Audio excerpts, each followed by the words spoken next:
Students, in this part we are going to understand how the Britishers setting up a new administration. So let's understand the administration of Warren Hastings. Warren Hastings was the Governor General from 1773 to 1785. He divided the British territories into administrative units called presidencies. There were 3 presidencies: Bombay, Calcutta and Madras, each ruled by a governor. The supreme head was the Governor General. These presidencies were further divided into districts. Then new system of justice was established. Each district had 2 courts, criminal and civil. In criminal courts, they were under a Qazi and a Mufti, but under the supervision of district collectors. To bring uniformity, Hindu and Muslim laws were compiled. Under the Regulating Act of 1773, Supreme Court was established. The principal figure was the collector, who collected revenue and maintained law and order. So these were the administration system of Warren Hastings. Students, there were some problem with the Pandits and the Qazis in interpreting local laws. So what are they? The major problem was that the Brahman Pandits gave different interpretation of local laws based on different schools of Dharmasastra. To bring about uniformity in 1775, 11 Pandits were asked to compile a digest of Hindu laws. N.B. Halhed translated this digest into English. By 1778, a code of Muslim laws was also compiled for the benefit of European judges. Under the Regulating Act of 1773, a new Supreme Court was set up. Another court of appeal was also set up at Calcutta in the name of Sadar Nizamat Adalat. The collector collected revenue and taxes and maintained law and order in his district with the help of judges, police officers and darogas. His office and collectorate became the new center of power and patronage that steadily replaced other authorities. Now let's read about the company army.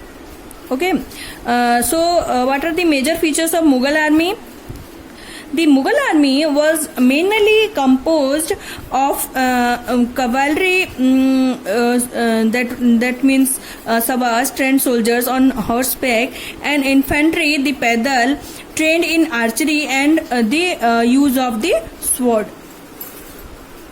The cavalry had to play a major role in the army, and the Mughal state did not feel the need to have a large professionally trained infantry.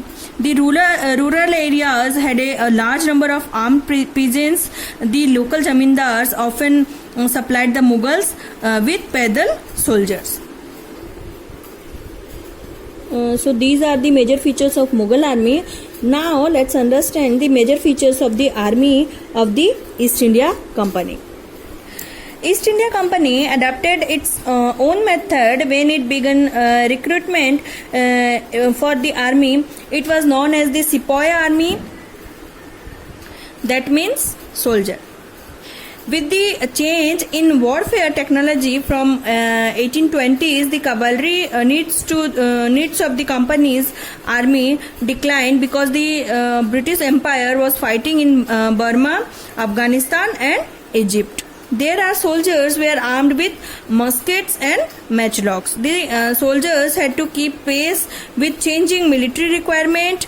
Its infantry regiments now become more important.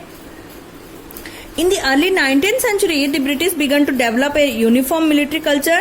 Soldiers were given European-style training, drill, and discipline. They regulated their life far more than before. Often, this created problems since caste and community feelings were ignored in building a force of professional soldiers. So, students, what is the conclusion? The East India Company was transformed from a trading company to a territorial colonial power. This was also aided by new steam technology was used in engines of ships, which reduced timing of journey from England to India. Earlier time taken for this journey was 6 to 8 months, which was reduced to 3 weeks. This enabled more and more Britishers and their families to come to a far-off country like India. Students, by 1857, East India Company came to exercise direct rule over about 63% of the territory and 78% of the population of the Indian subcontinent.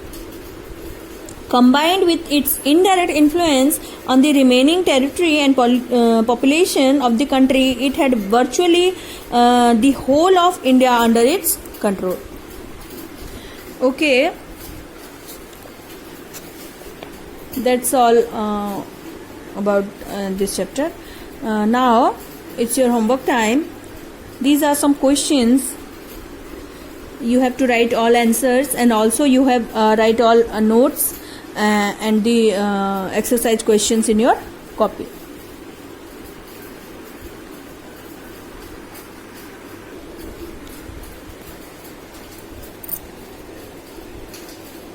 Okay, that's all for today. Thank you. Have a good day.